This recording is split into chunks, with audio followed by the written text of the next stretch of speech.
What's up, everybody, and welcome to FPL WildCats Live. Thank you so much for joining us this evening, slightly later than usual, but I'm sure you'll understand why we've had to change the times for this one.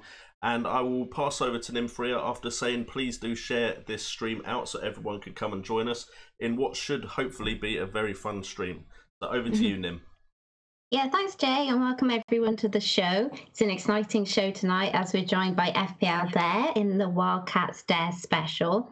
In the spirit of our guest YouTube channel, some of us have agreed to do a dare tonight. However, our FPL teams are way too precious to us, so we're putting our dignity and our bodies on the line instead for you guys. But before we get into the live stream, the chat, and all the Dare stuff, let's take a look at how we got on in Gameweek 31 and welcome Dare to the stream. So welcome Dare. You brought us FPL. You brought us FPL with a twist on YouTube channel this season. How has that been going for you, and how did you get on in blank Gameweek 31? 31 was interesting. The season as a whole has been, I'm pretty stoked, pretty amazed to be where I'm at the moment, rank-wise. Some things have definitely gone my way. Not all the time, but yeah, pretty lucky there with some captain choices. So where are you at the minute? At the minute, the last since that Sane captain back in double game week 27, it's just been a downhill slope from there. Sitting at around 51k at the moment. Wow, so still good. Still good. Yeah, still very happy to be there at this point of the season.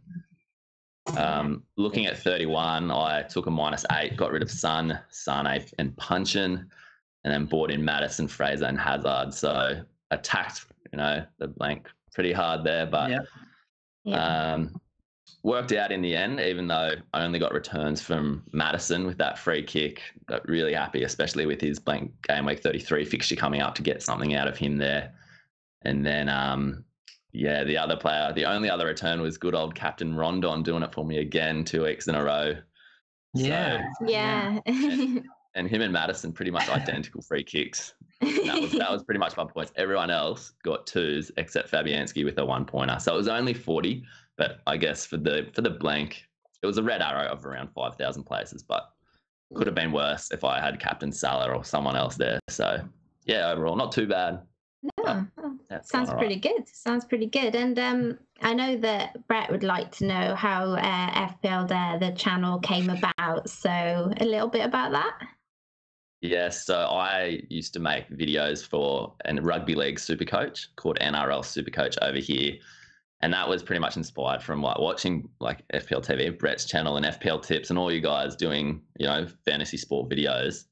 And I thought, why not bring it to rugby league? But then I thought, why not? Let's just do this for FPL. But there's already, as you guys are doing YouTube, there's so many good FPL YouTubers out there already. And I'm like, I get so obsessed with fantasy sport. Like, as we know, we spend hours and hours researching stats. I just wanted to mix it up for a season. So I thought, you know what, let's try and get people involved, get them, giving me challenges, giving me dares, mix it up a bit this year. And it's gone way beyond what I thought it would be. I thought I would have been making fake accounts to post myself dares, voting on them, but no, people have got involved. It's been really good. Obviously, with your NRL, or not NRL, is it NRL? It is. NRL. So that was obviously behind the camera, kind of, with the graphics and stuff. So what kind of made you go into presenting it? Because that obviously takes a lot of guts to get in front of the camera and stuff, So yeah, I think people sometimes want more of a connection thing, and I thought I've done that with the graphics with NRL. I know it was weird at first. It was very unusual to put yourself out there, be a bit vulnerable, but yeah, sure. I don't know, it's definitely helped me get out of the comfort zone. And yeah, mate, you're a natural in my opinion. It's a quality channel, so fair play to you. Yeah, it's been a really fun season. I couldn't really ask for more out of the channel. No, except for some more points this week. Well, that might happen. So we'll just pass around to a few of the resident Wildcats now, and we'll go to Kurt. Kurt, how did you get on in blank game week 31? It could have gone a lot better, but it could have also gone a lot worse. I don't like it because the last time I caved in to scaremongering on Twitter, I got a captain choice all wrong, and I thought I'm just going to have to listen to it this time. It seems so evident. Caved in and moved my captain from Mane over to Declan Rice, and Mane scored 13. Declan Rice scored 1.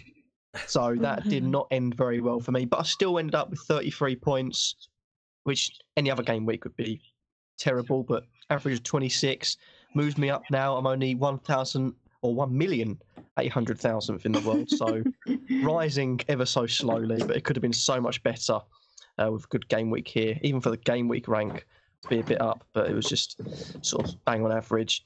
And that was basically it. My game week was just Mane. Everyone else got 2-pointers and 1-pointers. So in terms of describing it, I'd like to take a few minutes, but Felipe Anderson did something for once. He reminded us he's still a football player. But apart from that, no, nothing. So I'd rather move on and get along with a free hit this game week. Okay, I think there's a few people that be like that. Jay, how did you get on? Well, worse than Kurt, so at least you got that, Kurt. I got on the average because I had -4. I got 30 points, but it's down to 26. I had 2 players return, and it was literally only Almiron and Digne. That was it. And I also took part in the scaremongering, didn't bring in Mane. I was going to do a -8, bring in Mane. Yeah, you had talked about that for a while, to be fair. Yeah, I thought bring in the informed player for a blank game week.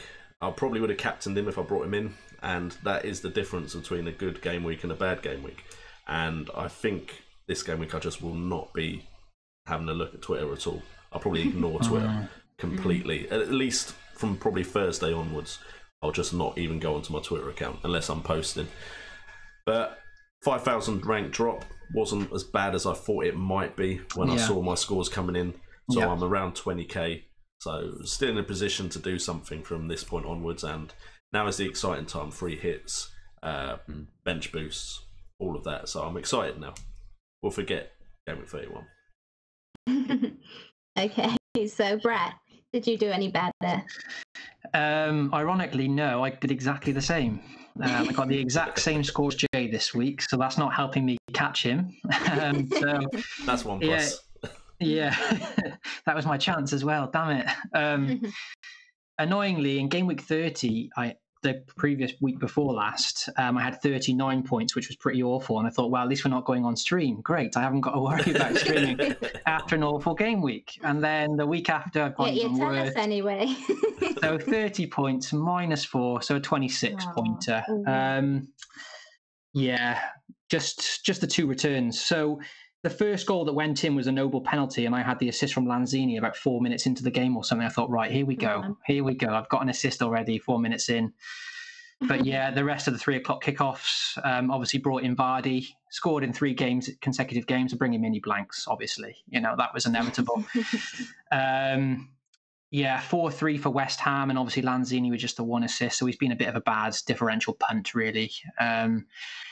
And yeah, obviously, all this planning that went into blank game week 31, having Hazard over Sterling for the last couple of weeks, getting Higuain in.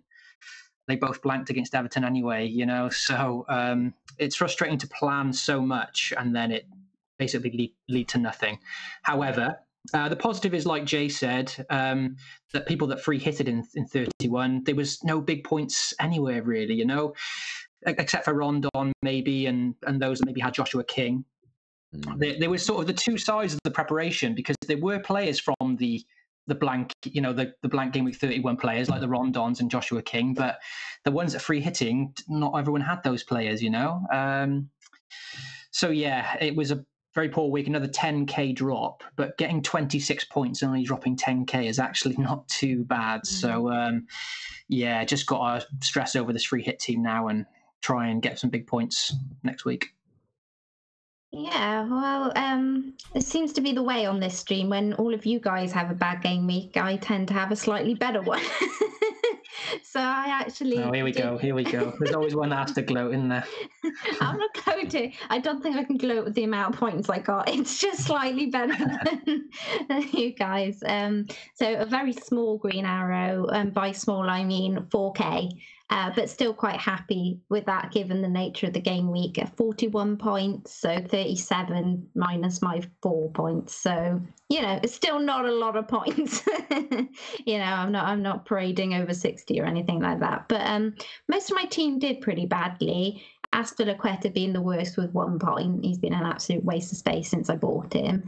I had Salah as captain. I'm happy to hold my hands up here and say that the Twitter stuff didn't actually affect me at all. I never even really considered giving Mane the captain. I know, which is slightly bonkers considering his form. I've had Mane quite a while, but I just didn't really fancy it. And sometimes you just have a bit of a gut feeling. And it was one of those instances where I kind of felt like if I didn't go with my gut, I would have regretted it. So I am actually really happy to say that, actually, that one's on me. I just thought Salah would do better this week. I think I'm holding out for him to have another one of those really good game weeks, So the away stats did suggest that he could, go big. And despite, I rate Mane, he's obviously a very quality player, but on this great run that he's on, I'm always thinking it's going to end soon. Like, it can't keep going. And he just keeps banging them in every game. And it's like, so even I thought it can't continue, but it's just not stopping at the moment, is it? And it was really Rondon, Mane, as you say, that did anything for me. Yedelin, though, good old Yedders, what a man. Did not see that coming. Save my game. I did not see that assist coming whatsoever. So all that stressing about Yedelin. I know. But yes, very grateful. And you sold him as well, didn't you? Yep. Well, for Van Dijk, you'd think that would have worked out for me. Right? Was a little bit frustrated that I almost bought in Talisman instead of Hazard for that -4, which would have seen me slightly better off. I did do a poll and he won, Talisman won it ever so slightly over Hazard, which was surprising. But then my need to have to, go a bit batshizzel and do something different to everyone else, seen me go with Hazard, even though it wasn't really different to everyone else because everyone bought Hazard. But it didn't really pay off because obviously Talisman got the assist and Hazard did nothing. Just really waiting for the disappointment of game week 32 now. I feel like we've built it up so much and the free hit is here and I'm really excited for it, but at the same time I can just see it completely tanking now. The way the season's gone since Christmas. Yeah. It's going to be rotation central, isn't it? It'll be the single game week players. Vardy at home to Bournemouth. I'll free hit him out and you'll get a brace or something like that.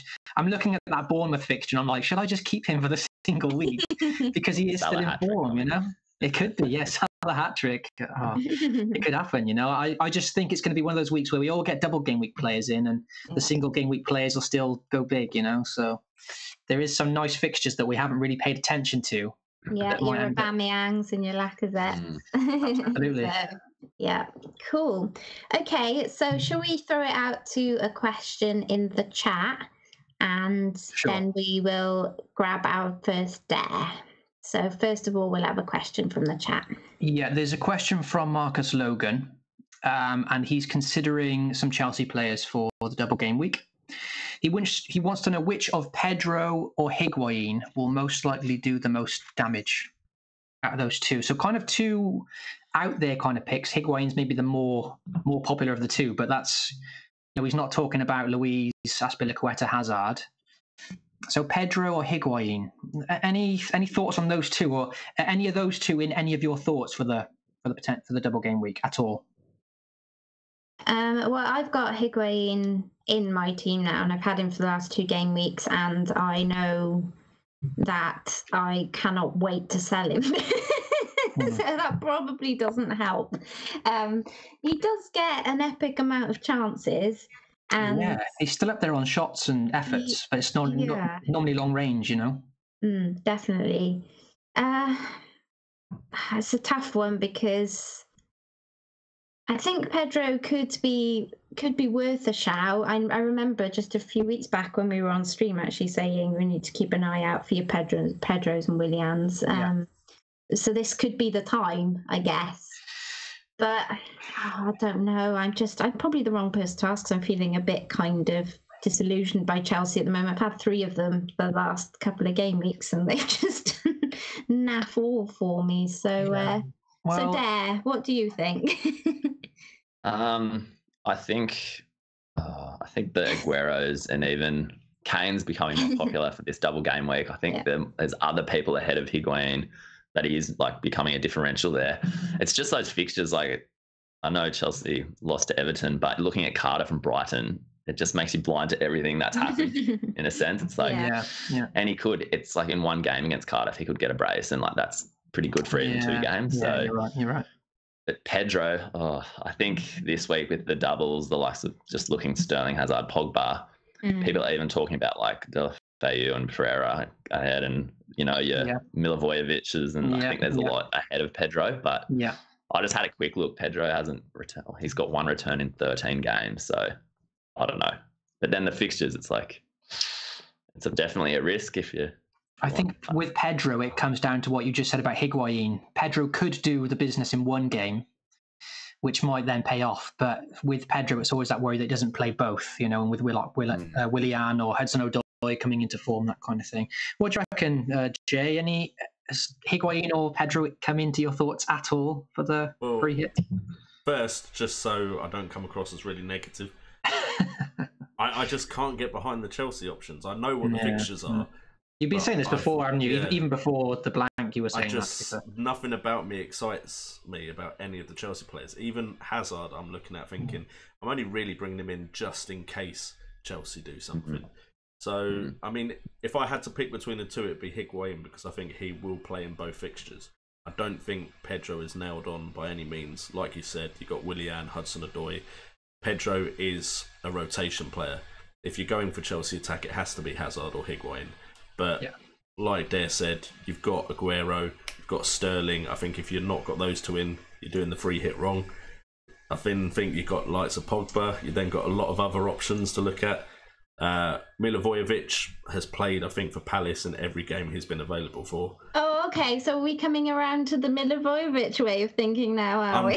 I'm just preparing for next season when VAR comes in. Might have mentioned this a few weeks ago. Just saying, a couple of penalties and we'll all be very happy with him. So I think if you are going for players that play twice in a game week, you want to get players in that you think will play twice. Unless it is, of course, say you're Sterling, who, even if he'd only played 1 game, it's possible he goes and gets a hat-trick, so you're still happy either way. But yeah, I probably will still have a Chelsea player. It will probably be Hazard or Higuain, but I won't enjoy my time while I'm picking them. I'll be pretty upset with myself. What about you, Kurt? Are you playing your free hit this week? Yes, played my free hit. So, have Higuain or Pedro come into your thoughts at all then? Higuain's come into my team. Hazard's already in my team, and I also brought in Kepa, just a bit of background knowledge, so I can't bring Pedro in. I'm sort of. I was sort of quite excited a few weeks ago to a month ago to live stream, and we didn't, because I was going to have a massive rant about how Sarri should be sacked.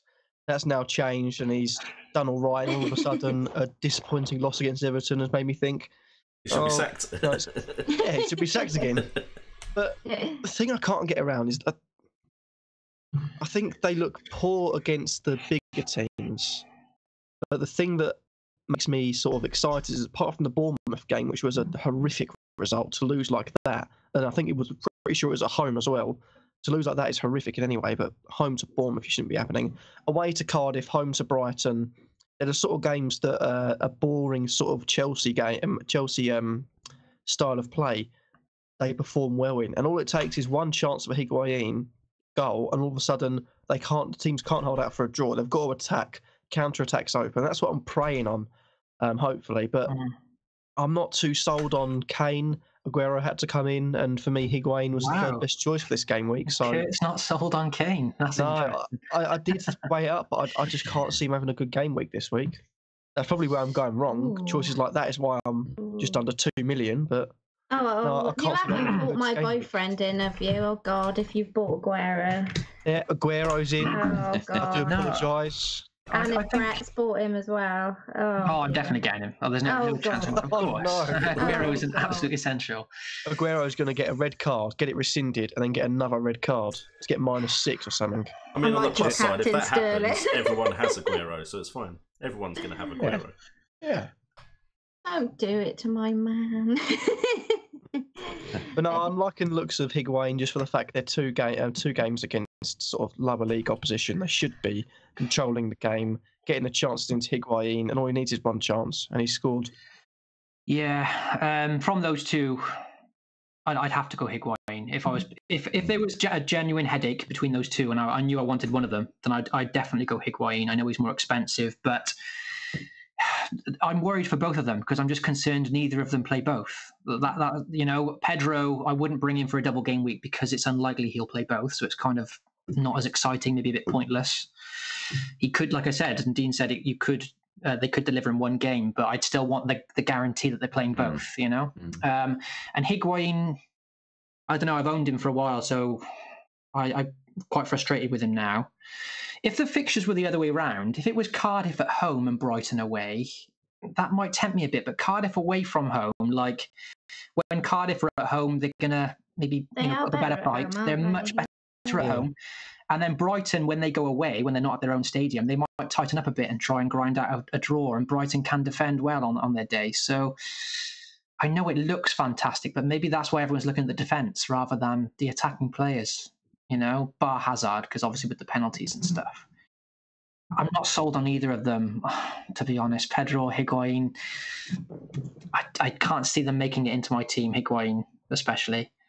Yeah, but it's a tough one, I'd go Higuain from those two, though. Okay, so I think it's probably about time that we have our first dare of the evening. We have a sip of beer for this. got a list of dares, and we have associated them with a dare each. And our dare master for the evening is Dare, of course, and he's going to pick them out of his trusty glow box for us, and he will determine who goes first. So, Dare, who's up first, and what dare is it? All right, chucking the names in. Let's give it a shake, eh? Just to say, someone in the chat, Ben Clark, asked earlier, they said, will we get the opportunity to see the trusty glow box? There we go. Oh, here we go. It's getting old, though. It's been through a whole season. It's all taped up. Yeah, it's all there. Yeah. Oh, look what's come out to start. Over and done with. Yeah. Right. That means you'll have to take everything out of the dare box. Yeah, everything. Okay, all right, so you go, Nim. Go for it. Yeah, I was just going to say you'll read out what the dare was for Kurt so the people know. Yeah, so Kurt's dare is his entire free hit team, the starting 11. I've written their names down on a card each. They're going in the glow box. And we're picking his captain out of this box right now. So Could be anyone. Could be anyone from Kepa, Young, Walker. Yeah. Who knows if Hazard or some gems have come out of that recently, though. And vice. All right, let's do this. Okay, Kurt, who do you really want, and who do you really don't want? Who do I really want? I want Sterling or Aguero. What I don't want is Kepa. Kepa's the worst one for me to have a goalkeeper. If Kepa comes out, I'm bringing Kepa into my side. Yeah, the glow box has been very. I ain't questioning the glow box. I might have to apologise in advance, but who knows? It's got me Rondon lately, so let's see what happens. Didn't they get you Duffy as well? Don't forget the differential. Yeah, the differential. It has given me a Fabianski earlier in the season, but that was when. Yeah. All right, here we go.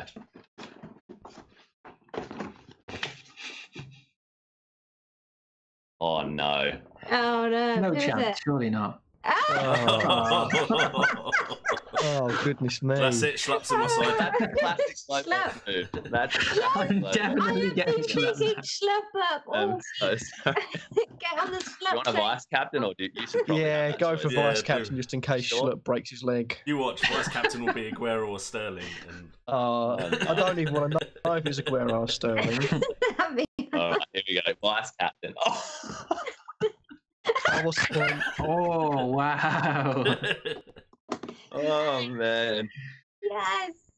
Let's hope Slap, I don't know, Okay, I think Kurt's got the rest of the stream. pregnant, has a baby or something. How I don't can know. this be any good? I'll say something, Kurt. I have been big in Schluff up recently. Everyone's all Wambasaka bribing like Schluff's the man to have. So maybe, out of and I position. guess that Meg Davis is in the chat. Maybe you can give us a bit of insight on your Schlupp captain pick. I mean, he's got Huddersfield at home in the first fixture of the two, so that's not I'm bad. afraid, You Being on know? your stream, guys, I'm not sure if I'll be back again with that move. You'll It's a be no fine. from me. Don't worry, it's all good. To be fair, I won't say it. I won't say it, but you know, I think it's fine to have a bit of a punt, let's say. Yeah. this week. My rank's not going to take too much of a hit from where it already is, so Like, Cool. they do have Huddersfield, don't they? They do. That's a nice fixture, Yeah. you know. A clean sheet there, maybe, you know, an attacking return. If he gets a clean sheet and an attacking return in Dream World, like that's job done in the first fixture, you know. So yeah. And the only thing on my side with the second game is that Spurs went out in the FA Cup to Palace, yeah. so Yeah. maybe there could be a bit of an upset there. But in the grand but scheme of new things, stadium, my so, vice you know, captain- they could be all over the place. And Zaha potentially has an injury, so who knows where Schlupp's going to play. Schlupp up front. That'd be Schlupp up front, epic. I'll take that. I'll take that. Cool. Okay, we do have a question here from J_C_07. And he says 3 main questions for his team would be. So he's kind of snuck 3 in here, so we have to take our time with this one. First of all, Jay, give this one to you. Is Kane worth the value? Are we talking just for this game week? Is he playing a free hit chip, or is he? I'm know. afraid you didn't give us that information, so you're just going to have to go on. I mean, if I was looking at the free hit game week 32, I probably wouldn't be clambering to get Kane purely because the amount of money I'm going to be spending on other players who I think have better fixtures. So, answering just for this game week, I'd probably say no. For the rest of the season, Spurs don't have terrible fixtures once you get past the blank game week 33. They've got Huddersfield in 34. 36 West Ham, 37 they've got Bournemouth. They have a double game week in 35 with Brighton Hove Albion as part of that. The other game is City. So if you think Kane's going to do what he generally does in the season and try and get the top goal scorer in the season and just claim every goal he possibly can, who knows, maybe he could have a good end to the season. I think he could be a differential because I think a lot of people will be looking at Aubameyang potentially. He has a good run in, and Aguero, of course, City a run chasing for the title. So for the rest of the season, yes, I think Kane could be worth the value. Definitely better value than Salah, but for game week 32, JC put in the chat he has taken a free hit. Okay, I wouldn't get him for this game week, not for because Palace are a bogey team a bit for them, for Spurs, and pressure of a new stadium. I just don't like the fixtures good enough for Kane to be brought into the side. So there's no chance he's coming into your free hit team then, Jay? No. Fair play. I am actually considering him, if I'm honest. Get him in then. Everyone get him in. I don't know what it is about Kane. I'm always a little bit blindsided by him when he's back and he's playing and he's fit. He's definitely one of those players that I think can be a glorious FPL asset because he's a consistent player. So he might not necessarily haul, and he might not necessarily get you like, you know, a Man City kind of bin bag full of points, but he is like one of those players that definitely just kind of ticks away. Yeah. I can definitely see what Jay's saying about the fixtures. It is going to come down to what kind of team I can afford around him. That's the problem, isn't it? That is the issue. That's the thing. I mean, it's not bad. I've had a little think, and it's not bad with having him in. I mean, it looks fairly standard, templatey. But I just think he just is one of those players that knows where the goal is and he's instinctive, and when he gets his chance to take it, he does. So you know, I think he will really want to put on a show at that new stadium. I know he would. I bet he would like to be, you know, one of the first people that scores there. So that for me is kind of my hope, I guess, if I decide to go with him. But what about you, Dare? Thinking about Kane? Not really. I was thinking about him, but in my last Dare, I had to play Would You Rather. Yeah. And on my 3 strikers, I got them all wrong, and then I had to spin a wheel to bring in certain players, and I can't possibly get him. So no, he's locked out. So I can maybe go for a Son in the midfield, but no, can't go Kane. No headache then, I suppose. At least. Yeah, I don't have to worry about that too much. So. What if you were just choosing though for you? I'd definitely be considering him, but then having him and Aguero up top, like you said, it's a lot of cash tied up there. And then, so I'm probably leaning towards the no at the moment. I don't think I would jump on him straight away. So, I know the new stadium and everything, but I'm probably leaning towards I probably would go for more of an Aguero. And then, I mean, we know who's scoring the first goal anyway. It's a tough one. It's Jeffrey Schlupp. It's going to be Schlupp. Yeah. Schlupp scoring the first goal. I think Mick Davis would love that. Kane, you're not thinking of him, no, because we've mentioned that. No, not really. The only chance of getting Kane in now would obviously be to get Aguero out, but now Aguero's locked in as my vice captain. I can't really sustain the transfer, so no. Plus, I don't see the point really. I don't think he's gonna live up to the expectation everyone's giving him. He's got a tough game against Liverpool, and Liverpool want to fight for every single point they can get. Palace are a bogey side, so I'm just not feeling Spurs. Not it's not just Kane. I haven't got any Spurs players in. I just don't think Spurs are going to have a good double game week. Interesting. Okay, Brett, please wrap me up, dude. You think I am? Even before you said that, I was going to say I'm with Nim on this one. I am with Nim on this one. I'm not sure. I'm not saying he's going to make it into my side. yeah. Insta sell him. Yeah. I'll let you know 5 minutes before if he's in my draft team, my free hit, and then you can get him out if I've got him, right? Thank you. And vice versa. I'll have a backup plan just in case. Yeah, at least one will be happy then. Yeah, I don't know. It's like you said, he ticks over, you know. So even in Spurs' bad form now, which actually coincided with him coming back from injury, since he came back, they've actually lost quite a few games, but he has still scored in most of them, you know. So looking now, 3 in the last 4, you know, he's only blanked in 1 game. And FPL family are in the chat, and I know that Sam.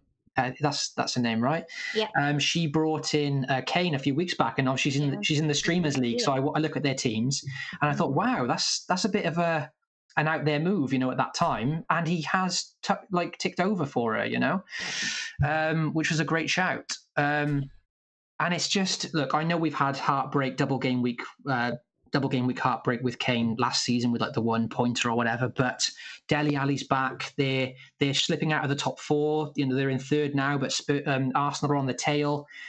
They're out of the cups and stuff now. Obviously they've got Champions League, but they need to win these last couple of games, you know, and Ali, Eriksen, Son are all fit.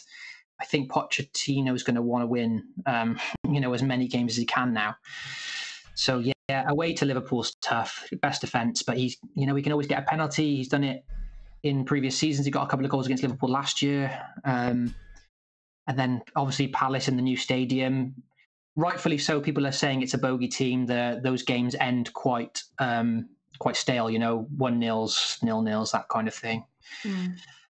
So it's a headache because it's so much money to take when there's, you know, difficult games there, but it's still Harry Kane and double game week, so it's I just kind of feel like if Spurs score, I think it'd be very hard to see Kane not being involved in that goal, if that makes sense. But that's just me personally. Okay, and then the I think we covered Higgy J for you a bit earlier on whether he's worth a shot. So then it was just Edison, Kepa, or Foster. So I'll just kind of do a quick fire thing. If you had to choose, guys, quickly out of those 3, who would you go for? So Jay, Edison, Kepa, or Foster? Foster. So I am assuming this is a free hit. So yeah, I'd go with why. Foster because he's done so well for me until I transferred him out. So that's kind of a loyalty thing, though. If I was actually giving advice, it'd be Edison. Okay. So Kurt, Edison, Kepa, or Foster? I'd go Kepa. He's in my team currently, and without going Edison, it means you can get 3 outfield Man City players. Cool. There. Edison, Kepa, or Foster? Yeah, I agree with Kurt there. Kepa to free up the spaces for City on the pitch. Okay, and Brett? That's so hard. Quick answer. Yeah, quick answer. Put 3 in the glow box and just do it that way. Yeah, Foster if you want to go cheap. If you want to go cheap, obviously. And then out of the 2 between Edison and Kepa, I'd go Kepa, just for the reason Kurt said. Yeah, I'd probably Foster cheap. I'd possibly go Edison just to be a bit different and just be annoying, only because... Guaranteed starts, I suppose, isn't it? If you want to go Man City defence, he's the one that you know is going to play. So that's where I was going to go with it. So, okay, cool. Let's have another dare then, Dare Master. Just got to make sure the players are out of this box. yeah. All right, that's good. Gonna pick out Sterling. Still in there.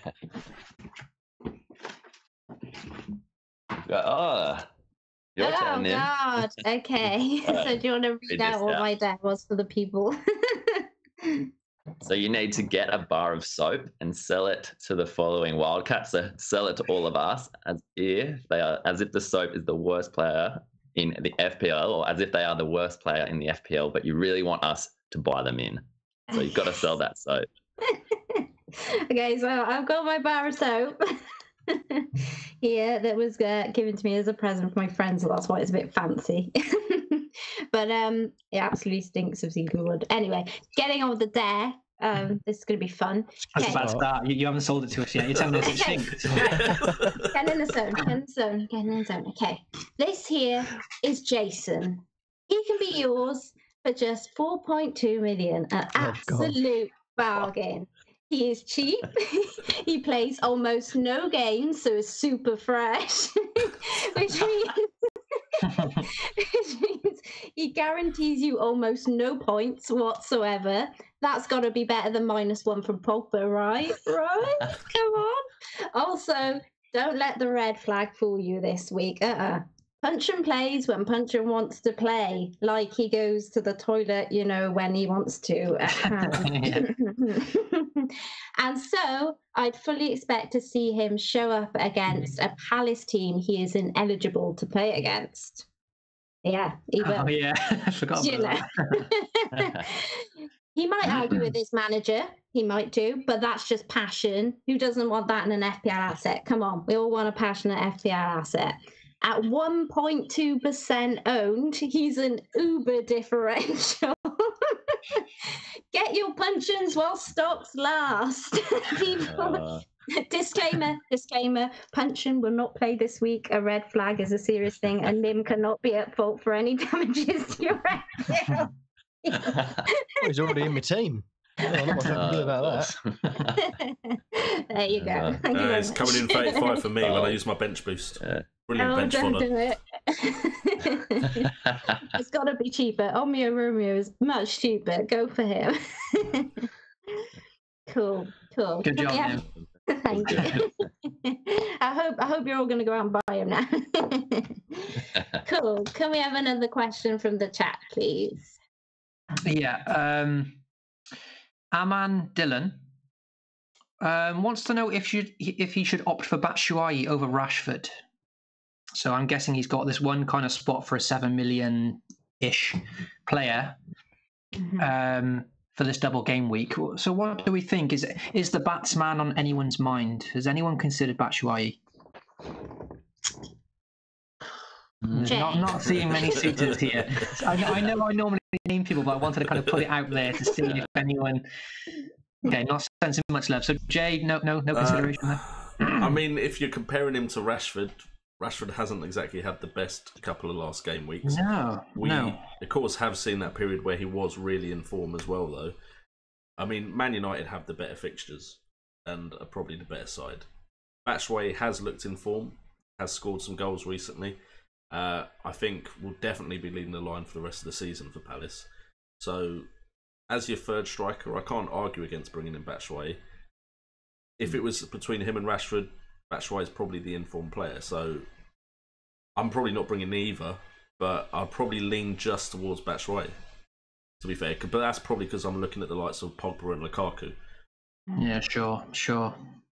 What about you, Niam? I mean, you talked about Batshuayi quite a bit in the build-up to this. I mean, not so much in the last week, but, when he first signed and, the last couple of months, if you like. So what do you think? I think I'm starting to feel like McTavius is kind of washing off a bit slurp. Well, he was loving the slurp thing earlier as well in the chat, yeah. No, I think that he's definitely worth a shout this game week. For me, it's that third spot. If I decide to go for Kane and Aguero, has to be quite cheap. So I am considering a likes of a Batshuayi, a Zaha, Jimenez, but it's probably likely to be somebody more like Deeney, just because he's so cheap. Now, I'm not expecting Deeney to play 90 minutes both of the matches, though that's the only problem with their cup thing. But I just got to hope, I guess, that in whichever one he plays the 90 minutes in, he could grab a little something. And then obviously come on maybe with Deulofeu in the other match and then add to what he's already got. So that would be kind of my thinking if I went there. So I haven't ruled out Batshuayi. And I do really like him as a player. And as I said, as a cheap kind of third striker asset, he's definitely worth a shout. But I think he might just be a tad too expensive for me, especially if I decide to go Kane. If I don't decide to go Kane, he's definitely on the table as far as I'm concerned. So, yeah. Cool. Anyone else? What about you, Dave? Have you considered Batshuayi at all? I mean, like with your Dave, did Crystal Palace come up in your three striker category? No. So no, he didn't. But before the dare happened, I was considering him just as a cheap option up there. But then I was a bit worried about him and Zaha playing together. But I did have a look, and they have started together before, so that hopefully won't be an issue. But yeah, I probably would. I was leaning towards Rashford, but I can't get a Man United striker either. Yeah, now I've just realised Rashford's flagged as well. I'm not sure if that's just one of those internationalitis, as I call it. Yeah. And the talk of Rashford playing out wide and Lukaku being central, is that affecting his points? But I think absolutely is. Yeah. Yeah. So, I probably would. Yeah, at the moment, maybe lean more to Batshuayi, but yeah, I think it comes down to maybe if this.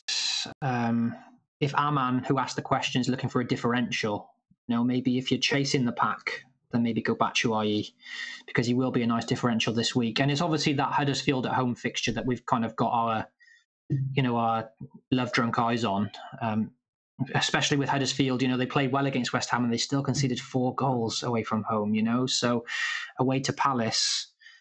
No matter what the result, you fancy Palace to get a few, and Batshuayi is coming to form. So Rashford, to speak of him specifically, I don't know if Rashford's going to make it into my team because of what you guys have said already. Like with Lukaku being in form, that then pushes Rashford kind of out wide, which has obviously affected his form recently. He hasn't really got many goals.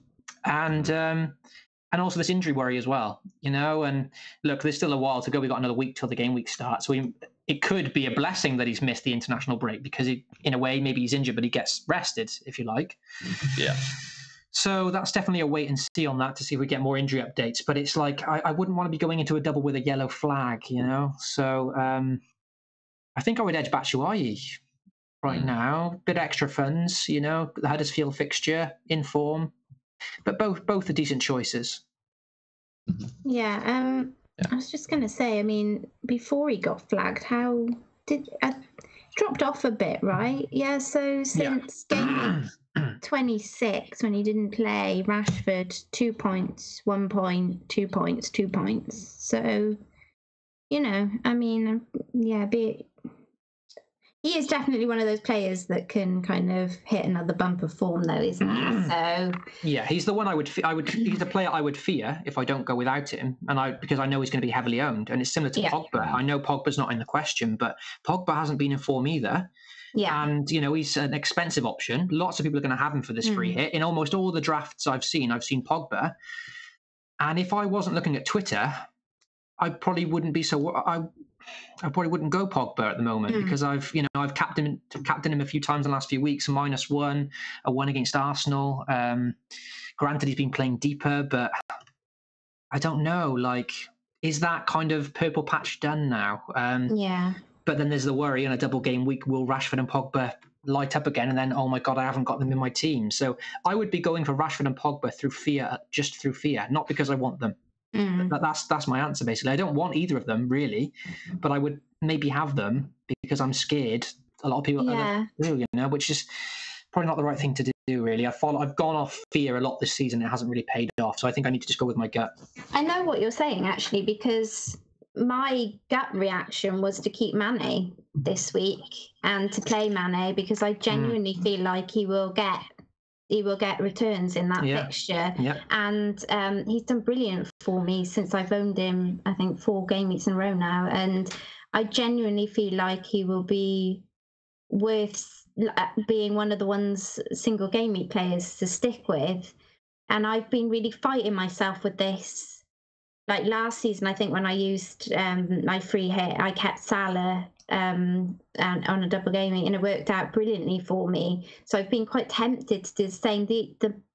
But I'm a bit like you. The fear of Pogba, who is playing a double, those fixtures, plus the fact that he's nearly $1 million or so cheaper. It's just kind of brought Pogba into the that fixtures are team. Nice too. Let's not kid ourselves. And both of those teams they play are both still in the cup, aren't they? Is that right? Or who are they playing? Watford and Wolves. So both still in the cup. Watford made like 8 changes or something before the previous cup game. They're going to make a lot of changes for that United game. Yeah. So Pogba maybe through fear will make it into the team. Although then I can't help think I've had Fabianski because of his fixtures for the last, I don't know how many weeks, and that hasn't turned out fantastic. Yeah, so, I know that feeling. And fixtures, I did say this season I wasn't going to get too caught up with the fixtures and I was going to try and stick with form. But there you go. So just quickly, so Kurt, I mean, you've been sitting there quite quiet. As I'll get you. Yep. So any love for United options for you in your free hit team? I like Pogba, but in the same way, I've all of a sudden thought Pogba -1 could turn to a -2 with 2 games, and I've got Punchin sitting on the bench as a neighbour, so I'm thinking, is that 0 points actually worth bringing in? No, I do like Pogba. Weirdly, I thought I'd go out there. I don't know if it's out there, actually. I haven't looked at the differential stats on him, but go Ashley Young. I would say that's a differential. 2% owned. Absolutely, I've seen now.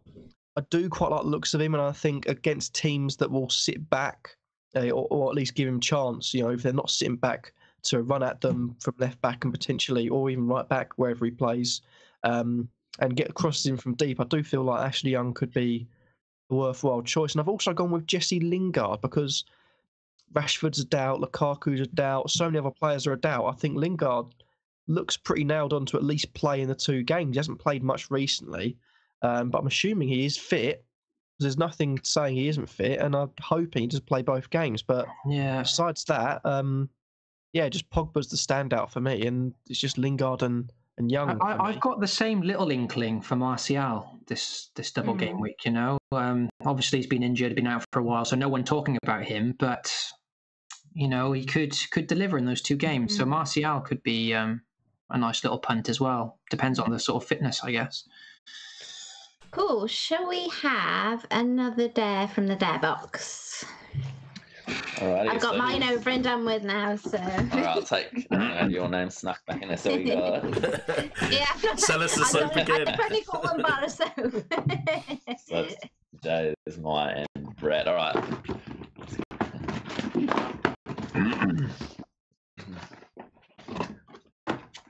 Your turn, Jay. Okay. Hey. So, Jay's Dare is brought to us by Migtavius. So Cheers, Mig. it says, you have to eat something chili, something spicy every time Brett mentions the word chip or chips. Every time Brett talking about chips, you got to eat something spicy. So what have you got first, Jay? What was there to show people? First off, I tried to get some of the spiciest things I could find, but none of them would arrive today. They'd all arrive on Sunday, which doesn't help us. So I literally ordered 3 different things, hoping at least one of them would be spicy. I tried one because I got 3 packs of it, and it wasn't. So what we've got left is this here. It's meant to be extreme heat. Trinidad scorching hot scorpion chilies. Yeah, it's got not just that, but it's got habanero, bird's eye chilies, and chili powder extract. So that could be hot. We'll see. And then if that fails, then we've got this interesting looking hot sauce. Over here. Wrong one. Wrong camera. No. Right camera for them. Oh, yeah. Yeah. So, yeah. Okay. If that doesn't work, then we are going to shot chili sauce. So, Brett, what's the word you have to say? I can't remember. Was it chip? Or... Oh, yeah. I'd just like to say, a few minutes ago, Brett asked me if any Man United players were in my thoughts for my free hit chip team. I might have just added chip, but who knows? It has to be Brett. So what are you eating there, Jay? Are they chips? Those are They are really. I mean, what would you call those in America? You call those in UK chips, wouldn't you? So.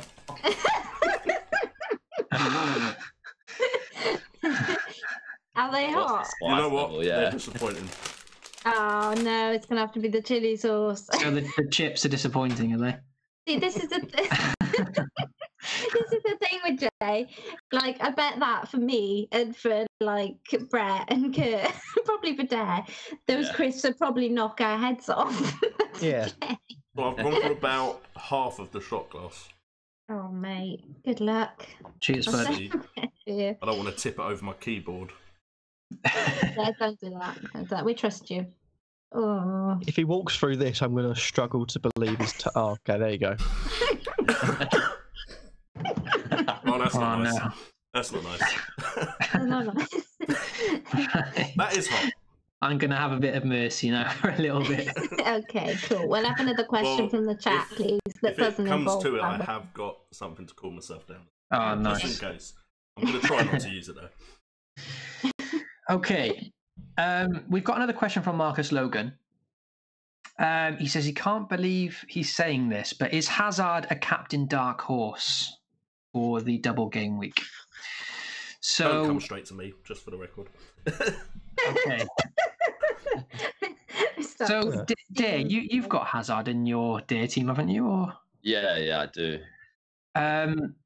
what do you think about him as a potential captain choice, a bit of a dark horse captain choice? Yeah, I think everyone's probably going Aguero, Sterling, the majority. So I just had a quick look here. I know it was the opposite home and away fixture, but Hazard scored 20 points against Cardiff in game week 5, and then 13 against Brighton. That's Wow. 33 points out of those two fixtures. But again, coming from both of those now. yeah. So, but like you said earlier, Brighton at home, their defensive record, or they seem a bit stronger defensively there. So, but yeah, if you want to, definitely seems the dark horse option there for sure. Kurt, what about you? You've got Hazard in your free hit team? I'd just like to say I don't see any other captain choice apart from Jeffrey Schlupp. Oh yeah, sorry, man. I feel I just forgot about that. Okay, no, I do have him in. Yeah. I do quite like the looks of him, but I just can't. And I did see a comment from someone in the chat saying, "How many times have we expected City to run riot and not?" I can't look past City players. If I had my choice, it would have been on Sterling or Aguero. Probably one vice, the other captain. Yeah. He is a dark horse. I don't think he'll be captain as much. I mean, if you're talking about players that actively play in the game rather than dead accounts, he could also be considered a differential captain because so many people will be pile driving onto the City assets. I do quite like the looks of him as captain. They are nice games. And you look at his history against Brighton alone. Last season, he scored loads of points. He already scored loads of points this season. Cardiff there for the taking. If they're going to sit back, Hazard is a player who can attack and probably go through their entire defence system and score. So I quite like the looks of him as captain. I'd say go for it. Nice. Nim, is Hazard going to make your team? He might make the team, only again through fear rather than me actually wanting him.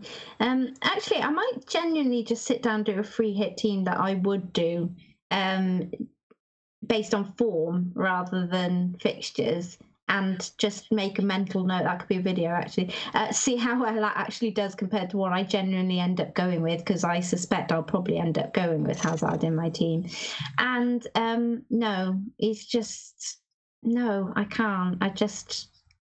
Sorry. I just, he's let me down too much, and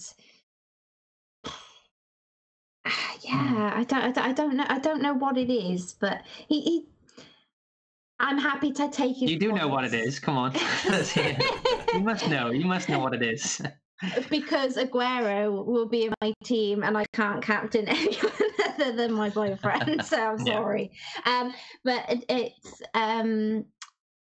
is also just a bit of a case of its form, effectively, and I get very panicky about captaining anyone who isn't in form, which is weird why I went Salah last week, to be honest with you. But genuinely, if they're not in form, I do struggle a lot to consider putting the captaincy on them, and for that reason, it's just too trolley for me. I think with him, I'm happier just to take whatever points I get from him, rather than like kind of hanging my hat on him. But I could see why people would, and I don't think it's a bad differential. Yeah. Yeah. So Jay, obviously, I've left you. Yeah. Cool. Thank you. And by the way, Marcus Logan and the Daily Llama are loving it. Just in the chat. Is Jay okay? Can he even talk now? I was a bit worried. What I will say now is I'm now worried about the build-up of saliva in my mouth, and I'm like, don't do anything gross on stream. So, Hazard is definitely a player that we all know he's capable of having a very big score in the game week. So he's someone that if you brought in, that's what you're hoping for. Hoping for a couple of goals, maybe a goal and an assist. He is probably going to play in both games, so I couldn't argue against captaining, but I will be captaining a Man City player for definite. I can't get past that as far as my captaincy choices. I do feel sorry for Kurt. We're just all here going, yes, we're definitely captaining him. I'll be the one laughing when Jeffrey Sloop scores 7 goals this game week, gets 2 clean sheets, and bonus and then we will rounds. Never doubt the box again. Yeah. To be honest, if he does, I'll be so happy, because I've been bigging him up for like the past 2 weeks. So I'll be so happy if he does. You're going to climb the ranks, Kurt. There's all of us with our Sané captain points all over again in a double game week, and you'll be kind of, that million will be cut in half before you know it. Is anyone going with Sané in their free hit team? Anyone game enough to? I've thought about it, bud. I have thought about it, and then I looked at his minutes played recently, and I'm just like, oh, it's a tough one, you know. And I was going to put this question to you guys too, and I think maybe Dean, I think maybe you mentioned this on Twitter a few days ago, but I wanted to see if anyone has considered Jesus. Yeah, I just think with the double. Yeah, like I know Aguero's nailed and he's going to start one of them at least, maybe both. But Jesus will get minutes in these very nice fixtures, so he's also a tempter, you know, as an out there kind of pick. Yeah, I think, like, for me, it's difficult because I think Aguero is the number one. And it's how expensive Jesus is. So he is the like idea, 10 million, 10 million or something. The ideal would be to have 2 of them, both of them, obviously. So then, if one doesn't play, the other one comes in. I remember doing that in our draft team at the beginning of the season. So having one or the other. Then obviously, if one doesn't play, then you know happy days. Of course, you might be cutting down on the minutes other people do, but the way City can go crazy, you know, it could be worth an option. But it's just that element of risk. I think I'd rather spread it out, I think, for me. Yeah. Sure. So just to go back quickly to what Marcus asked about Hazard, just to finish. Yeah, I mean, he asks if he's a captain dark horse. Well, he's absolutely a dark horse, Yes. you know, because everyone on stream here is pretty confident of the Man City options, and it's hard to look past them, isn't it? In the scheme of things, I mean, like Kurt said, a lot of the dead teams and maybe a lot of the casuals will still have Hazard captained, and he's, you know, people, not everyone is looking at stats like the people on Twitter are, you know, and not looking at form. You just see Hazard with a double game week and you think, I'll captain him, you know. And arguably, he's safer to play more minutes than Sterling and Aguero. And like Dean said, he bagged a lot of points against the two teams that he's playing. And even when Chelsea aren't playing well, I mean, granted he blanked last week, but he got that last-minute goal against Wolves. And as soon as Hazard gets one goal, he almost guarantees like 2 or 3 bonus points, you know, because he makes a lot of passes, I guess, and that kind of thing. So if you can get 1 goal, 1 assist over the 2, you might end up with like 15 points or something, you know, which is a decent return. You would take that, wouldn't you? Especially as captain, you know, it's 30 points then. So I wouldn't captain him. Personally, that's just me because I'm looking at Sterling Aguero, obviously. But if you want a dark horse captain, he's definitely one, you know. Cool. Okay, so we'll have another dare then. I think we've only got 2 left in there now. So Yeah, 2 left. I'm just happy mine wasn't the first. So is Jay's chip dare still going? Or? Yeah, that goes to the end, doesn't it? Yeah. All right. Oh, I'm not going to go half this time. Your turn, Brett. Oh, All right. I haven't read this. Mine is honestly last. Fair. Okay. Right. So. Hang on. We may want to tell the people what your dare was. Yeah. Okay. Brett, you need to describe an FPL player this season without using their name, club, or nationality for all of us to guess. So you can't use their name, you can't use their club, you can't use their nationality. And yeah, are we all just going to jump in when we know it, or Do we have buzzers? Buzzers? Yeah. Buzzer? I don't think we're that technically advanced yet. I didn't bring in the sound effects, damn it. All right. Yeah, I think maybe we can all just have a guess each. How's Cool. Well, the end. Yeah. that? Obviously, I put a little bit of thought into this. So maybe the chat, if you guys don't look at the chat, but the chat can get involved. So basically, I'm going to read out a few things about a certain FPL player. And if you can guess who it is, then good job, basically. So I've actually tried to make this hard at the beginning, and it gets a bit easier because I don't want to just say something really easy. Okay, so the first one actually requires a bit of brain power. Okay. Sorry, I'm laughing at Jay. Thanks. Oh, yeah. Yeah, I'm all right. He's not able to concentrate. Okay, so That's him out of the game. I've got a chance of winning this. Come on.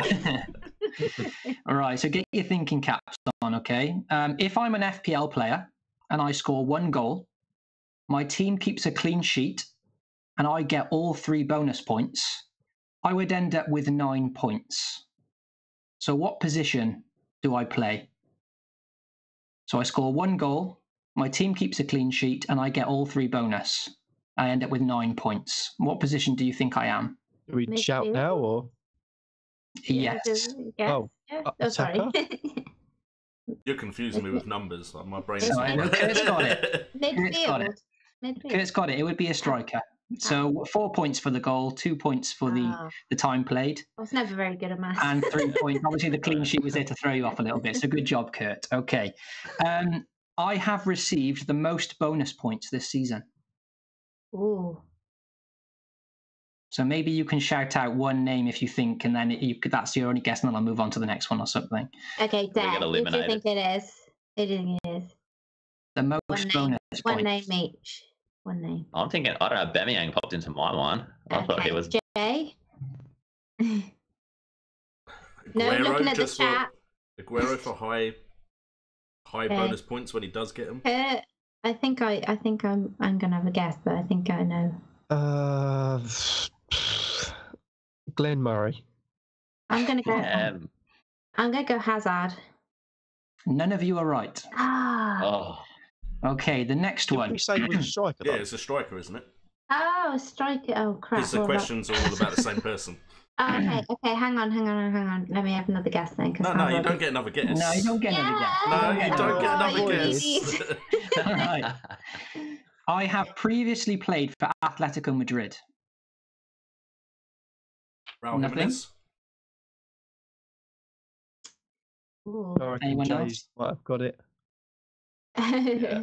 Yeah, I think Costa All right, Costa Jay's got it. Jay's got it. Well done. Yeah, well done, Jimenez. So when I did a bit of research on Jimenez, I didn't realise he'd played for Atletico Madrid, so I thought I'd put that one in there. Sorry, Football Yeah, Manager. I'm sorry, Football Manager came into Yeah, play. yeah, That wasn't really Manager. FPL. That was Football Manager.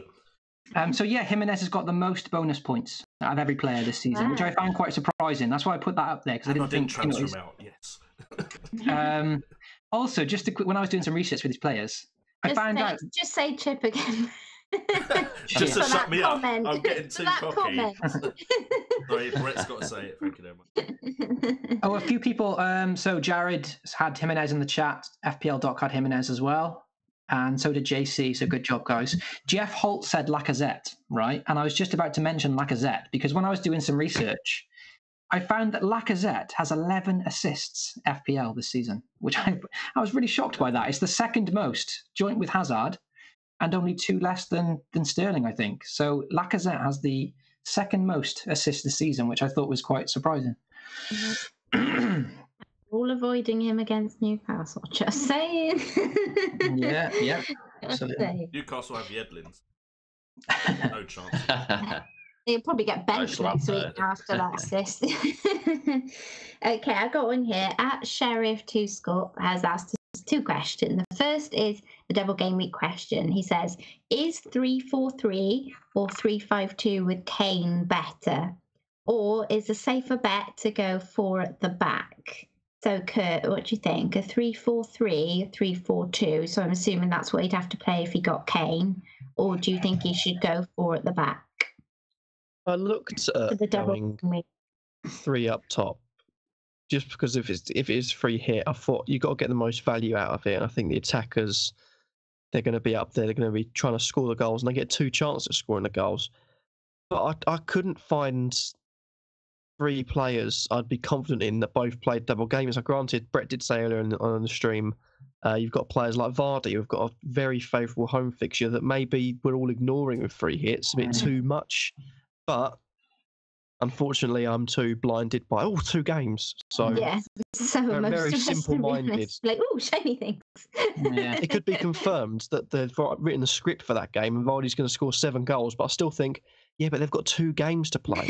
So I'd still not go with it. It's just still the shiny thing of 2 games. So I've gone with a balanced sort of 4-4-2 for my team. I think it gives you everything all over the park. But if you want to go for it, I mean, hell, if you want to go for a massively expensive front 3, you've got Aguero, you've got Kane, and you've got Higuain. All 3 playing double game weeks. All 3 could score big. You never know. But it leaves sort of maybe your defence to be a bit.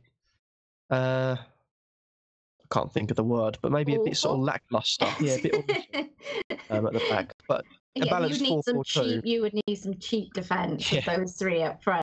Believe me, I mean, just for me to try and get Kane, Aguero, and Jimenez, I mean, my defence is pretty sketchy already. So, Yeah, but no, it's generally on what players you want to bring. But I think 4-4-2 is probably a safer bet because it gives you balance everywhere. Okay, Dare, any thoughts on that? Before this last day, I was probably leaning to a 3-4-3, but I've been forced into a 3-5-2 as I can bring in Aguero and Jimenez up top. I was allowed to bring in a Wolves and City player. But trying to fill the 5 midfielders, I've got Hazard, Sterling and Pogba. They're pretty much, I'm not really considering taking them out. But it's just filling those other 2. Yeah.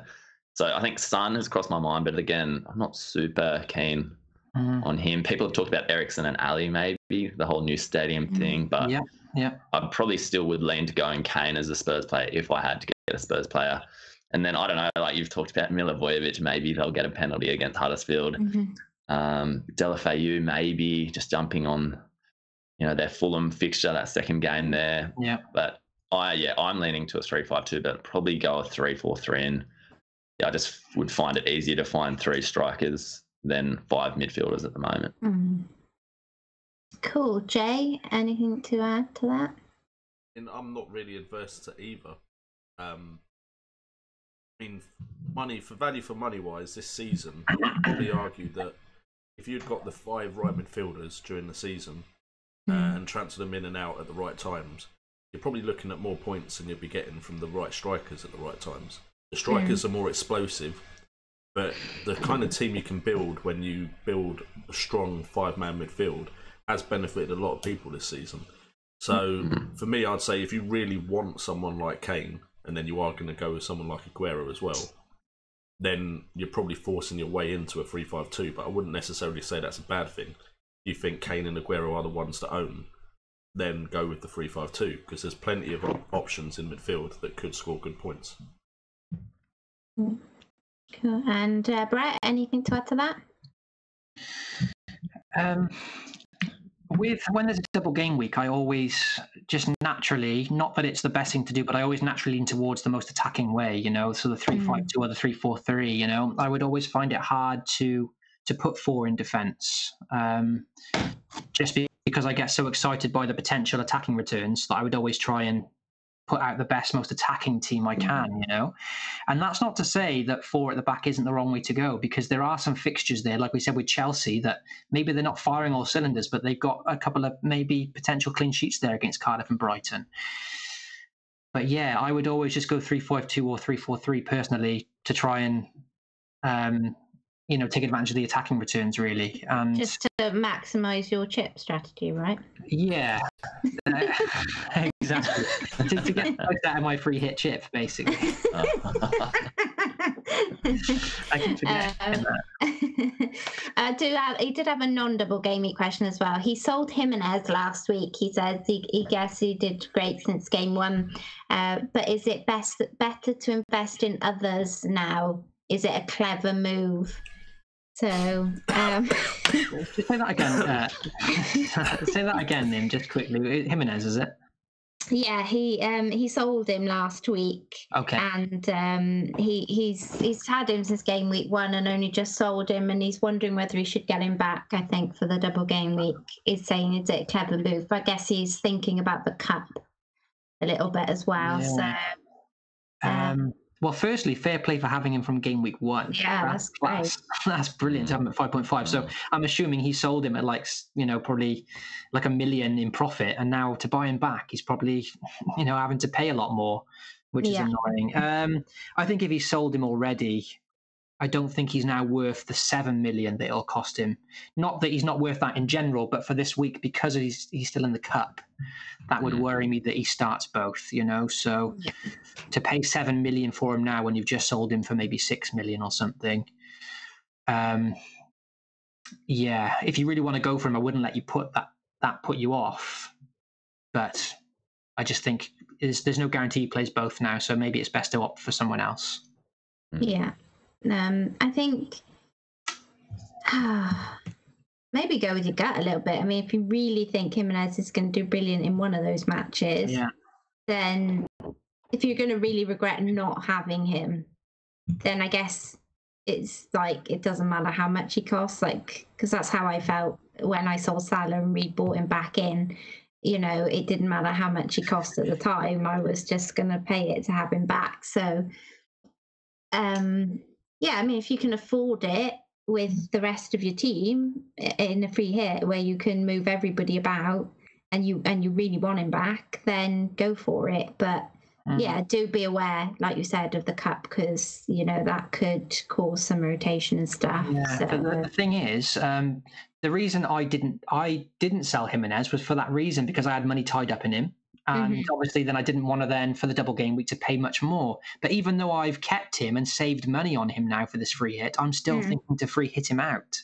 Yeah, so I'm kind of not sticking to that plan, because they've gone through in the cup now. I'm like, actually, well, I kept him just in case I wanted him. But I don't think he's going to make my free hit team. So I'd be lying if I was to say to the guy who asked the question that you should get him, you know. But like you Yeah. said, if he's got a gut feeling, Jimenez has been quality this season. There's no doubt about that. So he could come back to punish me if I do not get him. Yeah, Dare. So you've been kind of, I don't want to say forced into. No, to it is. So, how are you feeling? I'm assuming Jimenez is definitely locked into your team now. So. Yeah, the options, I could either go with Jimenez or a Watford striker. And like you mentioned earlier, Deeney probably would be the only option there. And I don't know, could be, I just think Jimenez, Deeney, I think Jimenez is the obvious choice there. Or I could go an Arsenal player, maybe go a Lacazette or a Bemiang for that Newcastle fixture. But I still think, Jimenez. But even before the day, Jimenez was making his way in and out of my free hit team a little bit. So, but like you said, it's the FA Cup. It's the risk of them getting rested. So, but he's in the team. This one. Cool. Jay, you kept hold, so I'm assuming are you wavering at all, like Brett is, or? I think I've just got too attached to him, to be fair. He's just done so well for me this season. I just feel like I should at least see the end of this season out with him. Then we can go our separate ways after the season's over. I still think it's possible because Wolves are in a position where, yes, they can potentially get to the FA Cup final and win the FA Cup. But they're also doing extremely well in the league. And they may want to make sure they finish as high in the league as possible. It is their first season in the league.